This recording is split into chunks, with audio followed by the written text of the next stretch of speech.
안녕하십니까, 강동훈 변호사입니다. 이번에 제가 외국계 프랜차이즈업 관련해가지고 가맹점 관련해가지고 피해 사례를 좀 설명드리고 어떻게 대응해야 되는지 말씀드리려고 하는데, 프랜차이즈가 쉽게 말하면 이제 가맹점이죠. 가맹 본부가 있고, 그다음에 그 가맹 본부가 뭐 어떤 치킨이라든가 뭐 피자라든가 뭐 어떤 샌드위치라든가 만들게 되면 그거를 레시피를 이제 정확히 이제 매뉴얼화하고, 그다음에 고객 응대도 매뉴얼화하고, 뭐 입는 옷이라든가 인테리어라든가 이런 것들 다 이제 획일화 규격화 시켜서 이제 가맹점들에게 뭐 원재료도 보내고 교육도 시켜가지고 하고 이렇게 하지 않습니까? 그게 프랜차이즈인데, 이게 프랜차이즈 해가지고 잘 팔리면 아무 상관이 없어요. 문제가 없는데, 가끔씩 많이 문제가 벌어지는 게, 외국계 프랜차이즈 같은 경우는 그 매뉴얼을 아주 두껍게 만들어둔 경우가 많습니다. 그러니까 외국계 맥 햄버거, 버뭐뭐 햄버거, 아니면 우리나라도 마찬가지 S 샌드위치 등등등 이제 피자 이런 거 보면은 다 그렇지는 않지만 대체로 매뉴얼이 많은 경우가 많아요.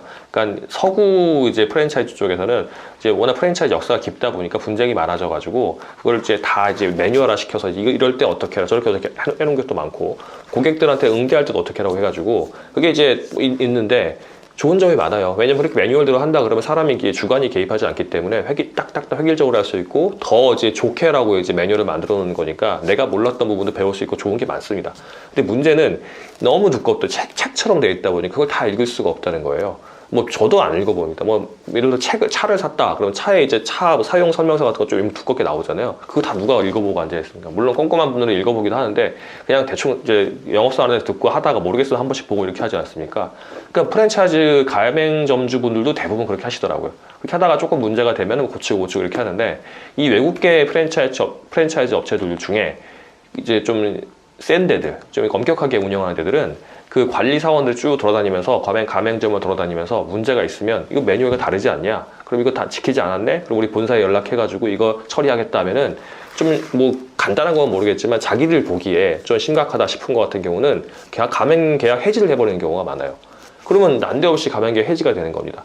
물론 상황마다 다를 수 있어요. 피자 할 때 이게 입마개 같은 거 하고 해야 되는데 안 하고 한다든가, 아니면 고객들이 이제 올 때 매장을 갔다가 한 시간에 한 번씩은 물걸레 청소를 한다든가, 이런 예를 들어서 그런 게 있어야 되는데 안 했다. 그렇게 되면 이제 매뉴얼 위반이 되겠죠, 이제.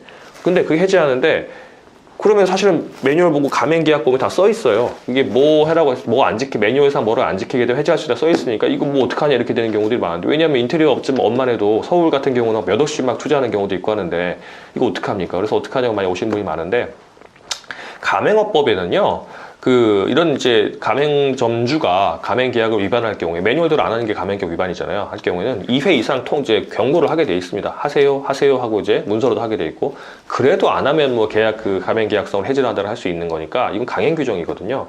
그래서 이거를 위반하고 해지하면 그건 무효입니다. 그래서 해지하고 이제 안 하겠다, 원재료 공급 안 하겠다, 광고하는 것도 안 하겠다, 간판 떼라 이렇게 날라온다 그러면은 그건 법적으로 대응해가지고 해지 무효하고 이제 계속 공급해라 할 수 있게 되는 거니까, 이런 문제가 있으시다 그러면은 난데없이 해지 통보를 받거나, 아니면 제재 통보를 받거나, 가끔씩 제재금 미리 이제 보증금 비슷하게 본사에서 받아놨다가 깐다 이렇게 하는 경우들도 있거든요. 그런 부분 같은 경우는 문제가 있으시면 변호사 도움을 받으시면 될 것 같습니다.